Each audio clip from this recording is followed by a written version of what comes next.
Le chef de l'État sénégalais Macky Sall a promulgué ce mardi 19 janvier la nouvelle loi modifiée relative à l'état d'urgence et à l'état de siège avec la gestion des catastrophes naturelles et sanitaires.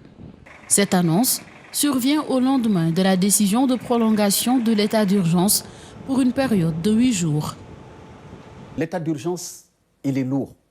Et c'est pour éviter d'ailleurs d'avoir à retourner devant l'Assemblée nationale où nous pouvions demander cette prorogation qu'il a été donné instruction au gouverneur de Dakar et de Thiès de prendre ces arrêtés-là. Ce qu'il faut comprendre à ce niveau, c'est que c'est des allègements au niveau du fonctionnement par rapport à la mobilisation des forces de défense et de sécurité, mais cela n'enlève en rien à l'efficacité qui est poursuivie par rapport aux mesures qui seront prises et lesquelles sont de nature à faire en sorte que le virus ne connaisse pas en réalité de propagation.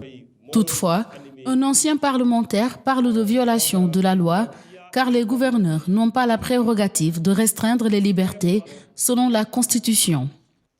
La loi, notamment la Constitution en son article 11, dit clairement qu'en ce qui concerne les libertés de circuler, pour que ça ne puisse pas se faire, il faut nécessairement une loi.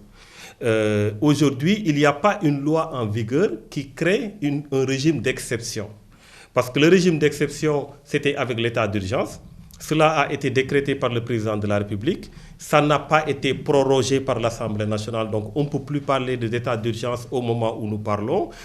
Confrontés à une nouvelle vague de contamination liée à la Covid-19, les autorités sénégalaises ont décrété depuis le 6 janvier un état d'urgence assorti d'un couvre-feu de 21h à 5h du matin.